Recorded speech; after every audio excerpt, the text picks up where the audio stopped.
अस्सलाम वालेकुम, welcome to PSX हफ्तानामा। लास्ट वीक मार्केट के सिर्फ 3 एक्टिव ट्रेडिंग सेशंस थे और उसके बाद जो है छुट्टियां आ चुकी हुई थी और उन 3 दिनों के अंदर हमने देखा कि एक रोल ओवर एक्टिविटी भी चल रही थी, जून एंड की एडजस्टमेंट्स भी थी और डेवलपमेंट्स भी थी जो जियोपॉलिटिकल टेंशंस को सराउंड कर रही थी। मुझे उन 3 दिनों का एक छोटा सा रिकैप दे दीजिए, मार्केट का क्या था और फिर कल की मार्केट की कैसी परफॉर्मेंस होगी उस पर डिस्कशन करें। देखिए, सबसे पहले अगर मैं मार्केट का आपको बताऊं तो सिंपल जो 3 दिन थे वो इतने कोई खास परफॉर्मिंग दिन नहीं थे, क्योंकि एक तो रोल ओवर था और प्लस छोटा वीकेंड था और छोटा वीक था और बड़ा वीकेंड था, जिस वजह से मार्केट में कोई खास एक्टिविटी नहीं रही। वॉल्यूम्स भी पिछले हफ्ते के मुकाबले बहुत ज्यादा कम थे इस हफ्ते के अंदर। और एक और अच्छी इंपॉर्टेंट बात मैं आपको बता दूं कि इसी मंडे वाले दिन ही डिसाइड हुआ था, सुबह सुबह न्यूज आई थी कि 60 दिन तक हम जो है वो हमारी सीज फायर है वो भी कंटिन्यू होगा और विद इन दी 60 डेज हम पीस डील भी साइन कर लेंगे। और जो हमारी जो अभी वर्किंग चल रही है वो हम सैंक्शंस पर कर रहे हैं और किस तरह से क्या डील होनी चाहिए उस पर वर्किंग चल रही थी दोनों गवर्नमेंट की तरफ से, ईरान और यूएस की तरफ से, और प्लस पाकिस्तान का बीच में बहुत बड़ा रोल था, अहम किरदार था। तो ये न्यूज चल रही थी जिस तरह से मार्केट के अंदर ज्यादा प्रेशर नहीं आया। पहले दिन मार्केट सिर्फ 450 पॉइंट माइनस थी, दूसरे दिन 800 पॉइंट के करीब और तीसरे दिन जो लास्ट वर्किंग डे था उसके अंदर 1900 पॉइंट के करीब मार्केट प्लस हो गई थी। और हम लोगों ने आपको वीडियो में बताया था कि बाइंग करके जाना चाहिए मार्केट के अंदर, क्योंकि अब मार्केट के अंदर कोई भी एज सच नेगेटिव चीज नहीं रह गई जिसका इम्पैक्ट आ सके। सारी की सारी पॉजिटिव चीजें हैं और अभी भी जो मामला रह गया वो सिर्फ जंग का रह गया। पीस डील साइन होगी तो मार्केट के अंदर और ज्यादा तेजी आ जाएगी। और अब तक जो था मॉनेटरी पॉलिसी अनचेंज रही। जो बजट आया वो बहुत अच्छा आया है। हमने लास्ट वीडियो के अंदर भी डिस्कस किया था कि जो शेयर्स हैं हमारे, जो टेक्सटाइल सेक्टर है उसको भी अच्छी छूट दी है सुपर टैक्स के अंदर, जिसके अंदर जो कंपनी टोटल रेवेन्यू का 80% ज्यादा अगर एक्सपोर्ट करती है तो उसके ऊपर जीरो सुपर टैक्स है, जिसके अंदर 3 कंपनी आती है हमारे पास। फिरोज मिल एफएमएल आ जाती है, दूसरे नंबर पर इंटरलूप आईएलपी और तीसरे नंबर पर गुल अहमद। तो ये 3 शेयर भी आप लोगों ने नजर में रखने थे, ये भी मैंने बताया था आपको। और इंटरलूप ने लास्ट डे भी अच्छा परफॉर्म किया था। तो आने वाला हफ्ता इन 3 कंपनी के लिए अच्छा रह सकता है। प्लस जो ओजीडीसी है हमारा, क्योंकि उसकी कंटिन्यूसली डिस्कवरी चल रही है और अगर हम लास्ट वीक देते हैं तो सबसे जो ज्यादा पॉइंट्स ऐड हुए हैं इस हफ्ते के अंदर वो भी ओजीडीसी के ऐड हुए हैं। तो ओजीडीसी की क्योंकि डिस्कवरीज हैं प्लस पीपीएल की भी डिस्कवरीज हैं, तो ये दो भी आप नजर में रखेंगे अगले हफ्ते के लिए, कमिंग वीक के लिए, तो अच्छा रिटर्न आपको ये 2 शेयर दे सकते हैं। बिल्कुल ऐसी है। ओजीडीसी के हवाले से तो एक फाइनल पेमेंट भी जो है उनको रिसीव हुई है, तो वो भी एक है सर्कुलर कि डेट की जी। सर्कुलर डेट की उनका कैश फ्लो भी थोड़ा सा बेहतर हो जाएगा। मुझे मैं थोड़ा सा वापस ये जियोपॉलिटिकल टेंशंस की तरफ आऊंगा कि जो चीजें थोड़ी सी ईज हुई हैं, तो आपको क्या लगता है इस पूरी डी एस्केलेशन से कोई macro economic impact positive Pakistan की साइड पे क्या क्या चीजें आई हैं हमारे पास अभी तक सो फार? देखिए, अब जो हम इसकी बात कर रहे हैं, जंग की बात कर रहे हैं, जंग ईज़ होने से क्या इम्पैक्ट पड़ेगा पाकिस्तान की इकोनॉमी पर, तो राइट नाउ और टिल नाउ अभी तक तो कोई ख़ास इम्पैक्ट पड़ा नहीं है। लेकिन अच्छी बात ये है क्योंकि पाकिस्तान का नाम अब पूरी दुनिया में जा चुका है, सब पहचान चुके हैं पाकिस्तान है। इससे पाकिस्तान को ट्रेड्स में भी बहुत बेनिफिट मिलेगा और पाकिस्तान भी आपको पता है कि बहुत सारी चीज़ें एक्सपोर्ट भी करता है, लेकिन बहुत कम मिकदार के अंदर और इतनी कोई ज़्यादा वैल्यूएबल चीज़ें एक्सपोर्ट नहीं करता है। लेकिन उससे एक्सपोर्ट में भी इम्पैक्ट आएगा। यूएस के अंदर पाकिस्तान सीमेंट भेजता है, तो सीमेंट थोड़ी-सी हो सकता है कि एक्सपोर्ट्स बढ़ जाए सीमेंट की। प्लस और ईरान के ऊपर से अगर सैंक्शंस हट जाते हैं तो ट्रेड, क्योंकि ईरान से हम बॉर्डर शेयर करते हैं अपना, तो ट्रेड बढ़ जाएँगी हमारी, जिससे जो जिसके अंदर हमारे पास पीआईबीटीएल आ जाता है जो कि ट्रक्स से माल इधर-उधर करता है, तो ऑब्वियसली रोड निकल रहा है हमारा ईरान के लिए, तो वो पीआईबीटीएल के रेवेन्यूज़ अच्छे हो जाएँगे। प्लस जिस-जिस कंपनी की ट्रेड बढ़ जाएगी, जिस-जिस कंपनी को एक्सपोर्ट का शेयर मिलेगा तो वो भी कंपनी के लिए अच्छा हो जाएगा। तो बहुत सारी चीज़ें हैं। प्लस और अगर ईरान से क्योंकि हमारी दोस्ती भी है, ताल्लुकात भी अच्छे हैं, सैंक्शंस हट जाते हैं तो हो सकता है कि हम ईरान से ही डायरेक्ट पेट्रोल लेना शुरू कर दें। लेकिन ऑब्वियसली जिस तरह अभी डिस्काउंट में चल रहा है वो तो सैंक्शंस लगे हुए हैं, इस वजह से पाकिस्तान के अंदर, कराची के अंदर ईरानी पेट्रोल सस्ता मिल जाता है। लेकिन फिर सस्ता नहीं मिलेगा, लेकिन ओवरऑल इंटरनेशनल मार्केट के अंदर ही ऑयल प्राइसेस नीचे आ जाएंगी, सैंक्शंस अगर हट जाते हैं तो। पाकिस्तान वही के लिए तो हम बहुत ज़्यादा बेनिफिशियल होगा ये। वही तो हमने देखा है कि इंटरनेशनल ऑयल प्राइसेस जो है वो थोड़ी सी कूल डाउन हुई है और उसका एक इम्पैक्ट हमने देखा है पाकिस्तान में भी कि ऑयल की प्राइसेस को थोड़ा सा कम किया गया है। लेकिन ओवरऑल अगर हम इन्फ्लेशन की बात करें तो कितना रिलीफ इन्फ्लेशन पे पड़ सकता है इन सिचुएशन को ईज पे होने? देखो, 260 का जब पेट्रोल था ना, तो हम्म, 6.5-7% के पास हमारा इन्फ्लेशन हुआ करता था।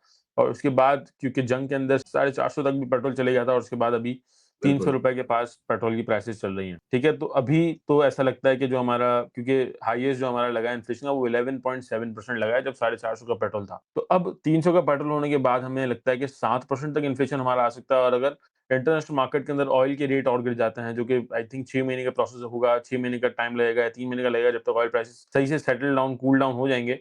70 के भी नीचे आ जाएँगे, करंटली $70 पे ट्रेड कर रहा है ऑयल। तो फिर हमारा जो इन्फ्लेशन है वो 3-4% के पास भी आ सकता है। बहुत ज़्यादा मेजरली चांसेस हैं और इससे फिर ऑब्वियसली इंटरेस्ट रेट पे भी इम्पैक्ट पड़ेगा, मॉनेटरी पॉलिसी भी फिर नीचे आएगी, क्योंकि 1% इस जंग की वजह से बढ़ा है, वरना पाकिस्तान की economy was doing too good.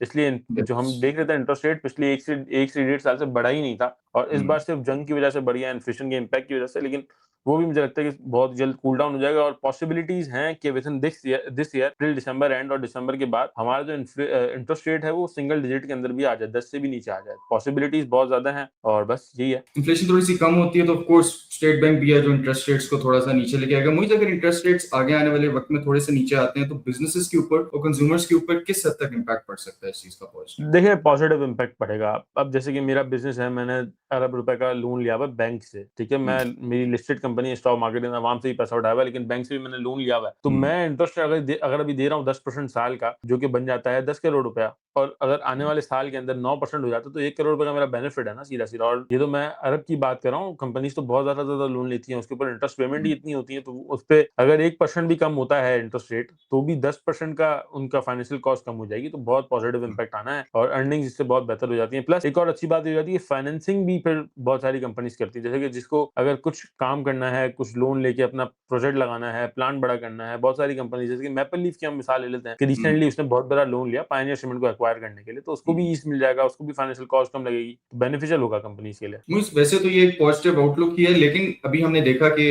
अच्छा, बहरीन में भी एक और चीज़ मैं शेयर कर दूँ कि जब इंटरेस्ट रेट कम होते हैं ना, तो मार्केट के अंदर भी पैसा बहुत ज़्यादा आता है। जैसे कि कोई इन्वेस्टर है जो एज़ सच टेंशन्स नहीं चाहता कि यार मुझे बिज़नेस भी देखना पड़े, फिर जाके मैं 10-12%, 20% कमाऊँ। तो बहुत सारे लोग अपना जो पैसा है वो बैंक्स में रख देते हैं या फंड्स में डाल देते हैं, कैश फंड के अंदर। उनको पता है कि भाई 10%, 11% साल का मिल जाना है, और अगर वही इंटरेस्ट रेट कम हो जाएगा, 9% पे आ जाएगा और वहीं पर आपकी स्टॉक मार्केट की यील्ड 12-13% पे चली जाएगी, तो ऑब्वियसली बहुत सारे लोग अपना पैसा शिफ्ट करेंगे बैंकिंग से स्टॉक मार्केट की तरफ। तो ये भी स्टॉक मार्केट के लिए बहुत ज़्यादा बेनिफिशियल होता है। यस, और हमने ये चीज देखी भी है कि जब भी इंटरेस्ट रेट्स थोड़े से बढ़े हुए हैं तो लिक्विडिटी जो है मार्केट के अंदर थोड़ी सी बेहतर होती है उससे। मुझे एक तरफ तो ये पॉजिटिव आउटलुक है कि जियोपॉलिटिकल टेंशंस एट ईज पे जा रही हैं, लेकिन दूसरी तरफ हम ये भी देख रहे हैं कि बहरीन में भी अटैक हुआ और फिर यूएस ने भी एक ईरान में अटैक किया, ऐसी न्यूज हमारे पास आ रही है। मेरा सवाल ये है कि अगर जियोपॉलिटिकल टेंशंस दोबारा से फ्लेयर अप हो जाती हैं तो क्या ऑयल प्राइसेस भी उसी तरह दोबारा से एक हाइक पकड़ेंगी और ये कितना क्विकली पाकिस्तान को अफेक्ट कर सकता देखिए, इतनी कोई ज़्यादा अब हाइक नहीं पकड़ेगी क्योंकि सारी चीज़ें कूल डाउन की तरफ हैं, ठीक है? है? पूरी दुनिया लगी हुई है कि अब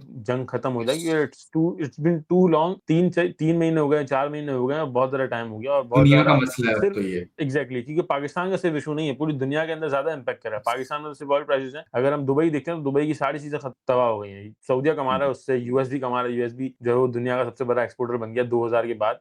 पहले था, जो है सबसे बड़ा एक्सपोर्टर बन गया। तो मेरे ख्याल से जंग सून खत्म हो जाएगी और ऑयल प्राइसेस की जो आप इम्पैक्ट की बात कर रहे हैं, तो वो भी $5 $60, क्योंकि सबको पता है कि अगर $100 से एक चीज़ नीचे आई है $70 के पास, तो वापस उसके अंदर जान है कि वो 75, 77, 80 तक जा सकती है। एक बार टच कर सकती है, पॉसिबिलिटीज़ होती हैं ऑब्वियसली। एक साथ ना कोई शेयर या कोई चीज़ बढ़ती है और ना ही एक साथ कोई चीज़ गिरती है। वो स्लो गिरती है सीढ़ियों की तरह। तो इस तरह से पॉसिबिलिटी है कि 75, 77 तक ऑयल चले जाए, लेकिन कोई भी इसमें घबराने वाली बात नहीं होगी। फॉर द टाइम बीइंग हो सकता है कि स्टॉक मार्केट पे इम्पैक्ट है, लेकिन वो इन द एंड सब सेटल हो जाएगा। उतना नेगेटिव इम्पैक्ट नहीं होगा जितना ऑलरेडी एग्ज़ैक्टली। मार्केट चाहे और जो ऑलरेडी इकोनॉमीज जो है वो सफर कर चुकी हैं। मुझे आपने डिस्कस किया कि एक तरफ इन्फ्लेशन है वो भी एट ईज हो सकती है, ऑयल प्राइसेस एक इंपॉर्टेंट फैक्टर जो है प्ले करती है। इसके अलावा और ऐसे कौन से फैक्टर्स हैं जो किसी भी इन्वेस्टर को नजर रखनी चाहिए आने वाले इस साल के अंदर या जो कुछ महीने हैं इसके अंदर जो इंपॉर्टेंट फैक्टर्स हो सकते देखो, इन्वेस्टर क्योंकि पूरी मार्केट में तो इन्वेस्ट नहीं करता है, ना ही एसी 100 इंडेक्स के अंदर इन्वेस्ट करने का ऑप्शन है। तो हैं? इन्वेस्टर को सिर्फ अच्छी कंपनीज चुननी है जिसके अंदर वो इन्वेस्ट कर सके। जैसे कि मैंने 3 कंपनी पहले तो बताई टेक्सटाइल सेक्टर की, जिसके अंदर एफएमएल, गुल अहमद और इंटरलूक, ये 3 कंपनी आती हैं। अब ये 3 कंपनी में आपने डायरेक्टली इन्वेस्ट नहीं कर देना, आपने इनके फाइनेंशियल्स देखना है कि कंपनी की परफॉर्मेंस किस तरह की, अर्निंग में है भी क्या नहीं है। अर्निंग में पता चला अर्निंग में ही ना हो, लॉस में हो, और अगर स्पेसिफिक पर टैक्स कम हो रहा है तो सिर्फ थोड़ी सी अर्निंग ही हो जाए, ज्यादा मेरा यही अर्निंग ना हो तो सवाल था, फायदा नहीं। मैं यही तो करने ज्यादा वाला था। हाँ, तो ज़्यादा फ़ायदा नहीं हो। जैसे कि एफएमएल की हम बात करते हैं, वो 70-80 रुपए का, 60-70 रुपए का शेयर है। उसकी जो अर्निंग है वो पिछले साल की 3 रुपए की अर्निंग है, जो कि इतनी कोई खास नहीं है। और अर्निंग अगर बढ़ भी जाती है सुपर टैक्स की वजह से, तो कितनी ही बढ़ जाएगी, 4 रुपए 5 रुपए की अर्निंग हो जाएगी, तो इतना कोई खास इम्पैक्ट नहीं आएगा। वो स्टिल 11-12 के मल्टीपल पे आपको मिल रहा है। और वहीं पर हम इंटरलूप की अर्निंग की बात करते हैं या गुल अहमद की बात करते हैं, तो गुल अहमद और इंटरलूप बेहतरीन कंपनी है, सब नाम जानते हैं। इंटरलूप तो कंट्री जब लिस्ट हुआ था तब से सबको पता है कि भाई एक्सपोर्ट ओरिएंटेड कंपनी है। इवन गुल अहमद भी एक्सपोर्ट कर रहा है, तो ये दोनों कंपनीज में आप इन्वेस्ट कर सकते हैं। एफएमएल तो मैं रिकमेंड नहीं करूंगा, लेकिन स्टिल थोड़ा सा पॉजिटिव मोमेंटम हम उसके शेयर प्राइस में देख सकेंगे।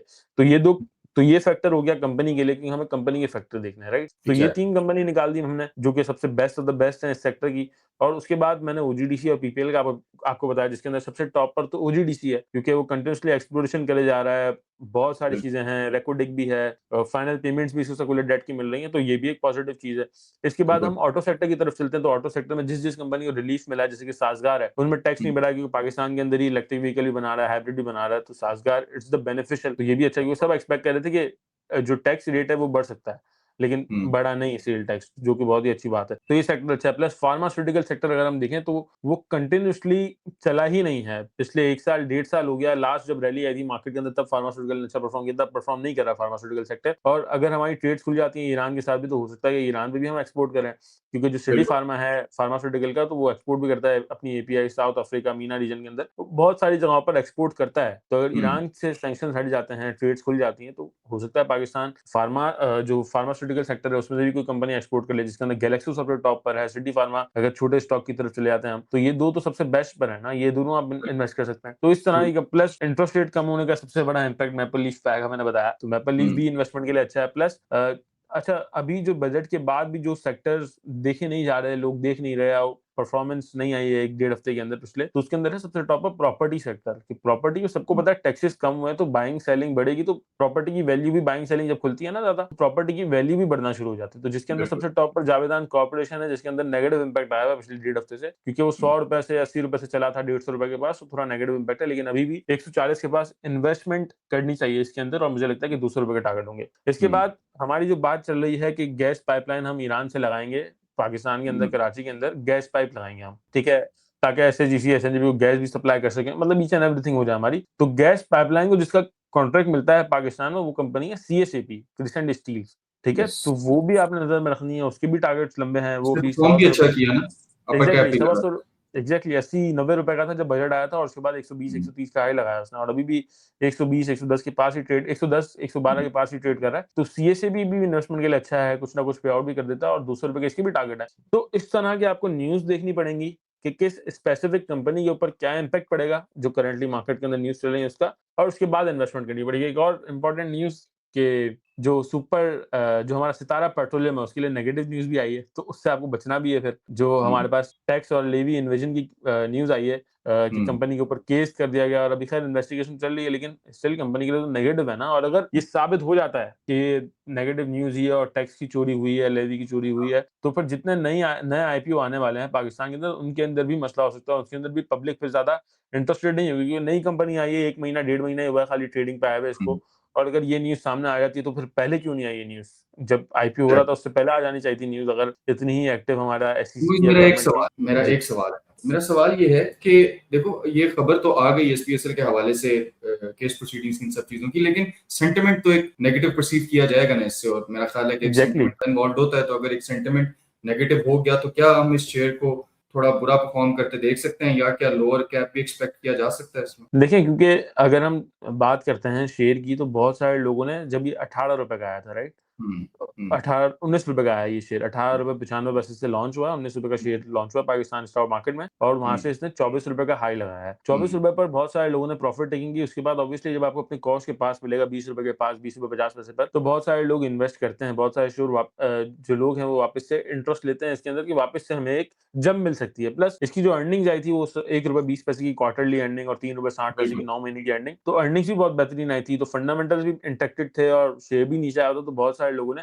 अगेन इन्वेस्ट किया। इवन मैंने अपने क्लाइंट्स को भी दिलाया था, और मैंने यहाँ पर कॉल भी दी थी आके, लेकिन हमें किसी को भी नहीं पता होता कि इस तरह की न्यूज आ जाएगी। अगर हम फंडामेंटल्स के थ्रू देखते हैं, तो फंडामेंटली बहुत अच्छी कंपनी है, लेकिन टैक्स की चोरी वो सब ऑडिट के अंदर भी आता है, तो हमें तो शो नहीं हुआ यहाँ पे कुछ, तो अगर शो होता तो हम एग्जिट करा देते। लेकिन अब अगर ये न्यूज आ गई, तो ऑब्वियसली फिर नीचे का लॉक भी हम एक्सपेक्ट कर सकते हैं मंडे वाले दिन। उससे पहले, अगर मार्केट ओपन होने से पहले ही अगर कोई पॉजिटिव न्यूज आ जाए, कुछ भी एनीथिंग आ जाए, तो फिर हो सकता है कि कुछ ना हो। लेकिन टिल नाउ जो अब तक की न्यूज है, जो अब तक मुझे पता है, उस हिसाब से मुझे लग रहा है कि लोअर लॉक के पास तो एटलीस्ट ट्रेड करा देगा शेयर। और उसके बाद, और अच्छा, अब बहुत सारे लोगों के पास होगा सितारा पेट्रोलियम, तो उनको क्या सजेशन दूं मैं?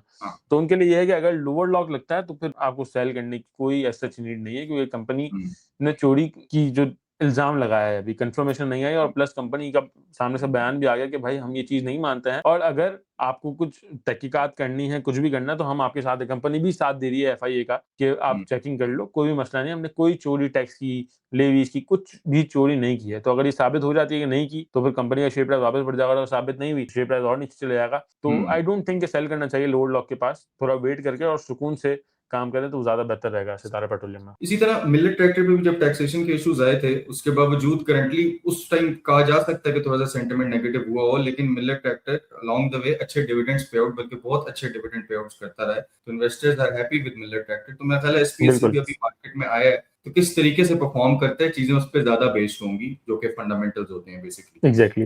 वापस आना चाहूंगा एक बार टेक्सटाइल सेक्टर पे और जो सुपर टैक्स की अबॉलिशमेंट की जो न्यूज थी उसके हवाले से। मेरा सवाल ये है कि हम गुल अहमद को डिस्कस करते हैं, हम इंटरलूप को भी डिस्कस कर रहे हैं, लेकिन अगर हम देखें इनकी प्रोजेक्शंस पे तो स्टाइलर्स 98% जो है एक्सपोर्ट करता है, लेकिन उस तरीके से स्टाइलर्स को डिस्कस नहीं किया जाता। क्या स्टाइलर्स भी इसका बेनिफिशियरी होगा या इस स्टॉक को भी हम परफॉर्म करता देख सकते हैं इस खबर के बाद? साथ आपने स्टाइलर्स का कहा तो जैसे कि मैंने फिरोज मिल एग्जाम करवाया आप लोगों से कि फिरोज मिल के अंदर भी मैं इन्वेस्टमेंट सजेस्ट नहीं करता, तो exactly same goes with stylers, क्योंकि उसकी अर्निंग भी 2 रुपए 2.5 रुपए की अर्निंग है और 50 रुपए 60 रुपए का शेयर है, तो इसलिए मैंने एग्जाम करवाया। लेकिन हाँ, क्योंकि उसको भी टैक्स बर्डन कम होगा, सुपर टैक्स खत्म हो जाएगा, अगर 80% से ज्यादा उसकी एक्सपोर्ट है, 95% के आसपास इसकी एक्सपोर्ट्स हैं, तो बिल्कुल कम होगा, टैक्स का बेनिफिशियरी है ये। लेकिन अर्निंग्स इतनी नहीं है कि मैं रिकमेंड करूँ इसके अंदर इन्वेस्टमेंट का, तो दैट्स व्हाई मैंने ये बताया नहीं आपको। बिल्कुल ठीक है मोहित, हम थोड़ा सा उन स्टॉक्स के ऊपर आते हैं। लास्ट हफ्तानामा के अंदर हमने 8 स्टॉक्स ऐसे बताए थे जिनको आप मिस नहीं कर सकते, लेकिन ये भी है इसमें कि 3 दिन ही थे मार्केट के तो जिनमें एक्टिविटी रही। तो उन 3 दिनों के अंदर क्या इन्होंने परफॉर्म किया या अभी भी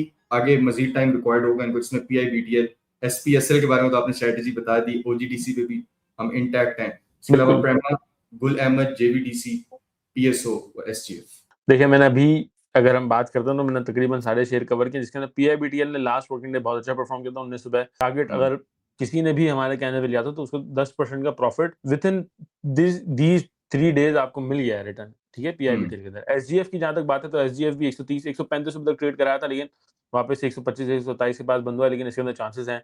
जावेदान कॉर्पोरेशन का मैंने आपको बताया कि इन्वेस्ट करना चाहिए। प्रेमा इज टू गुड, इसके अंदर भी आप ट्रेड या इन्वेस्टमेंट के लिए ले सकते हैं। और ओजीडीसी बता दिया आपको। पीएसओ का ये है कि पीएसओ अगर आपने लंबे टाइम के लिए होल्ड करना तो 650 रुपए के टारगेट निकल लें, लेकिन टिल दिसंबर एंड और till this fiscal year and, जब यानी कि 2027 के अंदर जून एंड तक पीएसओ डबल हो सकता है। यहाँ से चांसेस बहुत मेजरली हैं इसके अंदर, क्योंकि देखें अभी सितारा पेट्रोलियम से भी लोग इन्वेस्टमेंट निकालेंगे, और अगर सितारा पेट्रोलियम का जो अगर हमें ढूंढना है दूसरा ही share same company same sector के अंदर, तो हमारे पास जो सबसे अच्छी कंपनी आ जाती है वो आ जाती है पीएसओ। अर्निंग्स भी इंटैक्ट हैं और सारी चीजें, और government oriented, government state owned company है, तो पीएसओ भी अच्छा बेनिफिशियरी होगा इसका। पीएसओ के अंदर भी बहुत सारे लोग इन्वेस्ट करेंगे, तो ये सारे सेक्टर्स और जो सारे शेयर्स मैंने बताए हैं वो स्टिल उनके टारगेट इंटैक्ट है। पीआईबीटीएल एक आपको रिटर्न दे चुका है और बाकी सब के अंदर अगर आप ट्रेड या इन्वेस्ट के लिए लेते हैं तो भी आपको कुछ ना कुछ रिटर्न प्रोवाइड कर देंगे। मुझे अभी हम चलते हैं ऑडियंस के स्टॉक्स की तरफ और उसके बाद कल की जो स्ट्रेटजी होगी उस पर भी आएंगे। मुझे 2 स्टॉक्स हैं, मिलेट ट्रैक्टर और एफएफएल।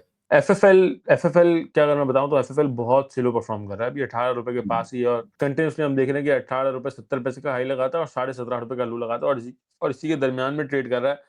कुछ भी फ्रस्ट्रेट ज्यादा कर रहा है, फ्रस्ट्रेट फ्रस्ट्रेट। कर रहा है। बहुत सारे इन्वेस्टर्स मेरे पास आए कि भाई हमने पिछले साल 2 साल पहले 9 रुपए का लिया हुआ था, क्या करूं? किसी ने 23 रुपए का लिया हुआ है, क्या करूं? तो भाई इसके अंदर बस अभी तो ये सूरत हाल है। और अगर किसी ने लॉन्ग टर्म के लिए लेना हो, क्योंकि ग्रुप बहुत अच्छा है, स्लो स्लो अर्निंग्स बढ़ रही है, लोन कंपनी के ऊपर ज्यादा है, और अगर इंटरेस्ट रेट कम होते हैं तो पॉजिटिव इंपैक्ट इसको मिलेगा, तो ये शेयर प्राइस बढ़ तो जाएगा, 40-50 रुपए का शेयर है ये, लेकिन आने वाले 2 साल के अंदर, तो अगर किसी के अंदर इतना सब्र है तो वो 2 साल होल्ड रख सकता है, तो फिर रख ले होल्ड। एफएफएल अच्छा परफॉर्म कर देगा राइट नाउ। अगर कोई शॉर्ट टर्म की स्ट्रेटजी की बात करें तो शॉर्ट टर्म आई थिंक उसको छोड़ देना चाहिए, इसके अंदर ट्रेड नहीं करनी चाहिए। दूसरे शेयर जो चल रहे हैं मार्केट के अंदर उनके अंदर आप ट्रेड करें, जो न्यूज के अंदर है, तो ज्यादा बेहतर आपको ट्रेडिंग के अंदर पैसा बना के दे देंगे। दूसरा आपने मिलर ट्रैक्टर का कहा, तो मिलर ट्रैक्टर के अंदर भी इन्वेस्टमेंट वाली ही गेम है, क्योंकि उसके जो फ्यूचर प्लान है वो फ्यूचर प्लान है और फ्यूचर है, तो टाइम लगना है, 6 महीने साल उसके अंदर लगना है, क्योंकि वो इलेक्ट्रिक बाइक्स के अंदर आ रहा है। बाइक चलो बना भी ली, कंपनी भी आ गई, लेकिन स्टिल जो एटलीस्ट होंडा है जो मेन कॉम्पिटिटर है बाइक्स का पाकिस्तान के अंदर, उसको कम्पीट करना थोड़ा मुश्किल है। बहुत लंबी स्ट्रेटजी और बहुत लंबा टाइम रिक्वायर्ड है, तो हो सकता है मिलर ट्रैक्टर अच्छा परफॉर्म करे, लेकिन इट मे टेक टाइम। और जो 440 रुपए के ब्रोकरेज हाउसेस की तरफ से टारगेट्स आ रहे हैं तो वो भी इंटैक्ट है, लेकिन साल 1.5 साल पॉसिबल है लग जाए। मुझे लास्ट रोजनामा के अंदर जब स्ट्रेटजी का पूछा गया था तो आपने कहा था कि जहां पे थोड़ी सी बाइंग हो सके तो एंड टाइम के ऊपर बाइंग जरूर कीजिए और मंडे के दिन जो है उस चीज को फायदेमंद साबित हो सकती है। तो कल के दिन मार्केट को क्या हम एक गैप अप ओपनिंग के साथ देख सकते हैं, सिंस सारे इंडिकेटर्स जो है वो पॉजिटिव हैं। कल की मार्केट के बारे में भी बताइए और जिन्होंने बाइंग की है उनके लिए क्या स्ट्रैटेजी? कल की मार्केट की अगर हम बात करें तो आज ही आपने न्यूज़ बताई हमें कि बहरीन के ऊपर अटैक हुआ है ईरान की तरफ से और यूएस ने भी कुछ अटैक किया। तो सारी चीज़ें तो हर चीज़ का दारोमदार आज रात की ऑयल प्राइसेस के ऊपर है, क्योंकि ऑयल प्राइस हमें प्रॉपर्ली इंडिकेट करती है कि क्या कुछ नेगेटिव सेंटिमेंट प्रिवेल कर रहा है हर तरफ या फिर कोई पॉजिटिव चीज है। $70.50 के पास क्रूड ऑयल क्लोज हुआ था हमारा, और रात के 3 बजे जो ओपनिंग होगी अगर वो 72-75 के पास ओपन होती है तो ऑब्वियसली मार्केट को हम 1000-1500 पॉइंट की करेक्शन लेता हुआ देख सकेंगे। और अगर वो नीचे ही खुलता है या सेम पार ही खुलता है $70 के पास ही, तो फिर मार्केट पॉजिटिव जा सकती है। और बहुत ज्यादा मेजरली चांसेस है, मुझे लगता है कि मार्केट की ओपनिंग थोड़ी सी नेगेटिव हो सकती है, क्योंकि जो न्यूज इस वक्त प्रिवेल कर रही है वो थोड़ी नेगेटिव है। और प्लस एसपीएसएल की वजह से भी इन्वेस्टर का सेंटिमेंट थोड़ा खराब है, क्योंकि बहुत सारे इन्वेस्टर्स एसपीएसएल के अंदर भी फंसे हुए थे और ये न्यूज बहुत नेगेटिव है। तो मुझे लगता है कि मार्केट 500,000 पॉइंट नेगेटिव खुल सकती है, लेकिन उसके बाद किस तरह से चीजें डिकोड होती हैं, किस तरह से हमें दिखती है सारी पिक्चर, ऑयल प्राइसेस किस तरह होती हैं, जो इंटरनेशनल के अंदर हमारा जो गोल्ड है, मेटल्स हैं, वो किस तरह परफॉर्म करते हैं, क्रिप्टो किस तरह परफॉर्म करते हैं, तो मेजरली उसी के ऊपर डिपेंड करता है। और एशियन मार्केट्स किस तरह खुलती हैं, तो वो सारी चीजें हमारी जो मार्केट है वो इम्पैक्ट कर सकती है। मुझे लगता है कि मार्केट थोड़ी नेगेटिव खुलेगी, लेकिन उसके बाद फिर मार्केट की क्लोजिंग पॉजिटिव ही आ सकती है। और जिन लोगों ने बाइंग की हुई है, तो मैंने आपको हफ्ते 1.5 हफ्ते के लिए बाइंग करवाई थी, और अगर लास्ट वीक के अंदर ही आपने बाइंग किया तो अभी तो दिन स्टार्ट भी नहीं हुआ, आज से कल से पहला दिन होगा। तो 1 हफ्ते तक अगर आप होल्ड रखेंगे चीजें और अच्छे शेयर लिए हैं, जो मैंने बताया था आपको, या जो शेयर 8 स्टॉक्स हमने डिस्कस किए थे, तो उनके अंदर आपको मेजरली कंपनीज के अंदर 8 में से 7 या 6 में आपको प्रॉफिट होगा ही होगा, 10% के करीब। तो उनको आपने प्रॉफिट में सेल भी करना है, 10% का प्रॉफिट होता है। और कोई शेयर अगर 5-7%, 10% तक नीचे भी चले जाते तो आपने स्टॉप लॉस भी हिट करना है। लेकिन पता चले सुबह मार्केट नेगेटिव खुला और आपने सुबह ही सारे शेयर बेच दी, तो इस तरह नहीं करना है। 1 हफ्ते के लिए एटलीस्ट होल्ड करना है। जब 5-6 शेयर के अंदर आपको प्रॉफिट मिल जाए, जैसे कि पीआईबीटीएल के अंदर मिल गया आपको, और कुछ शेयर्स के अंदर आपको प्रॉफिट मिल जाए, तो फिर आपने सेल करना और अपनी सारी पोजीशंस क्लोज कर देनी, और थोड़ा मार्केट को क्लोजली वॉच करना है कि इंटरनेशनली क्या न्यूज़ चल रही है, और फिर उस हिसाब से हम आपको अपनी ही वीडियो के अंदर और स्ट्रेटजी बता देंगे। और ये सारी चीजें जो हमने आपको इस वीडियो के अंदर बताई हैं, वो आपको रियल टाइम चाहिए हो, जब मार्केट चल रही होती है, कि उस वक्त क्या स्ट्रेटजी हमारी रियल टाइम। क्योंकि देखो, मैंने आज आपको बताई स्ट्रेटजी, और कल अब मार्केट के बाद आपको ये वाली वीडियो मिलेगी, तो विद इन द मार्केट क्या करना है अगर मार्केट ज्यादा पॉजिटिव खुल जाए, क्योंकि मैंने तो नेगेटिव की बात की है। तो रियल टाइम स्ट्रेटजी हम हमारे व्हाट्सएप ग्रुप के अंदर शेयर करते हैं, जो कि आप अगर अकाउंट आप हमारे पास खुलवा लेते हैं तो फ्री ऑफ कॉस्ट ऐड हो जाएंगे हमारे ग्रुप के अंदर। और अगर अकाउंट खुलवाना नहीं चाहते हैं, आप कहते हैं कि भाई डॉक्यूमेंटेशन ज्यादा रिक्वायर्ड होती है, उसे खैर रिक्वायर्ड नहीं होती है, और with in a day account खुल जाता है। और अगर नहीं खुलवाना चाहें तो आप पेड सर्विस भी ले सकते हैं हमारी। तो लेकिन मैं रिकमेंड करूंगा स्टिल के अकाउंट खुलवा लें, ताकि फ्री में आपको सर्विसेज मिल जाए। और अकाउंट खुलवाने में कोई भी रिस्ट्रिक्शन नहीं है, भले ही आपके 4 अकाउंट ऑलरेडी हो, 5 अकाउंट ऑलरेडी एग्जिस्ट करते हो, आप एक और अकाउंट हमारे पास खुलवा सकते हैं। तो अकाउंट खुलवाने के लिए आपने सिर्फ व्हाट्सएप करना है 03010301 और विद इन अ डे और मैक्सिमम 2 डेज आपका अकाउंट स्टॉकिफाई के पास खुल जाएगा थ्रू मुनी खनानी सिक्योरिटी, जो कि टॉप नंबर 3 पे आता है ब्रोकरेज हाउस। तो उसके साथ हम एफिलिएटेड है, उनके साथ अपना खुलवा के स्टॉकिफाई की तमाम सर्विसेज फ्री ऑफ कॉस्ट हासिल कर सकते हैं। और एक और भी चीज है कि कोई भी नया एंट्रेंट अगर मार्केट के अंदर आ रहा है तो काफी ज्यादा असिस्टेंस की रिक्वायर्ड होती है। अगर आप सीखे बगैर या बिल्कुल एग्जैक्टली इन सही सपोर्ट के बगैर करेंगे तो काम करना काफी मुश्किल हो जाता है। लगता आसान है, होता इतना आसान नहीं है। तो 26 जी live zoom sessions, portfolio review by experts, trading desk की फैसिलिटी, ये सारी चीजें जो हैं ये काफी ज्यादा एड इन करती हैं आपका प्रॉफिट जनरेट करने में और आपका जो है काम आसान करने के लिए, जितना आप स्टॉक मार्केट में काम कर। और बिल्कुल जितने इन्वेस्टर्स हैं जो इन्वेस्टमेंट करना चाहते हैं, हर महीने जो एसआईपी भी करते हैं, तो वो लोग भी अपना पोर्टफोलियो रिव्यू करवा सकते हैं, क्योंकि बहुत सारे लोगों के पास टाइम नहीं होता है कि वो बार बार अपने शेयर्स देख सकें क्या हमारे शेयर के हिसाब से नेगेटिव न्यूज आई है। जैसे कि अगर सपोज किसी के पास एसपीएसएल भी, वो जो है वो एसआईपी कर रहा था एसपीएसएल के अंदर, सितारा पेट्रोलियम के अंदर, तो अब क्योंकि उसके फंडामेंटल्स चेंज हो गए हैं, थोड़ी सी नेगेटिव न्यूज आ गई, तो अब उस शेयर का क्या करना है, तो वो भी आपको जो है हमारी टीम गाइड करती है। तो बहुत ज्यादा बेनिफिशियल होता है नए इन्वेस्टर्स के लिए, और जो पिछले कई सालों से इन्वेस्ट भी करते आ रहे हैं, उनके पास टाइम नहीं होता, तो उनके लिए भी बहुत ज्यादा बेनिफिशियल है। और ये सर्विसेज अगर आप ट्रेडिंग करना चाह रहे हैं या इन्वेस्टमेंट करना चाहते हैं, दोनों हवाले से ही आपको बिल्कुल कंप्लीट तरीके से कंप्लीट पैकेज और एक गाइडेंस होती है। फॉर इंस्टेंस अगर आप एसआईपी भी कर रहे हैं तो उसके अंदर अगर आपने कोई कंपनी रखनी है अपने पास और उनमें कोई फंडामेंटल चेंज आ जाता है, कोई भी चेंज आती है उसमें, जैसे एक एग्जांपल आज हमने एसपीएसएल को डिस्कस किया, लेट्स सी कैसे चीजें लेआउट होती हैं, बट फॉर एग्जांपल जैसे एसपीएसएल हो गया या कोई और कंपनी होगी, उसमें कोई फंडामेंटल चेंज आ गया, तो ये सारी चीजें आपको कॉन्टिन्यूसली बताई जा रही होती हैं और इसकी असिस्टेंस भी साथ साथ चल रही होती है। तो मुझे नंबर आपको बता चुका है, मैं रिपीट भी कर देता हूँ, 03010301 पर आपने व्हाट्सएप करना है और टीम जो है आपका अकाउंट ओपन भी कर देगी और सारी असिस्टेंस आपको प्रोवाइड कर दी जाएगी। ये था आज का पीएसएक्स हफ्तानामा, उम्मीद है आपको पसंद आया होगा। और आज की एपिसोड आपको कैसी लगी जरूर बताइएगा कमेंट्स में, और ये भी बताइएगा कि कोई भी स्टॉक जिसके हवाले से आप पूछना चाह रहे हो। इंशाल्लाह आपसे मुलाकात होगी कल रोजनामा के अंदर, इस उम्मीद के साथ कि मार्केट पॉजिटिव होगी। तब तक के लिए मुझे और मोइस को इजाजत दीजिए। अल्लाह हाफिज।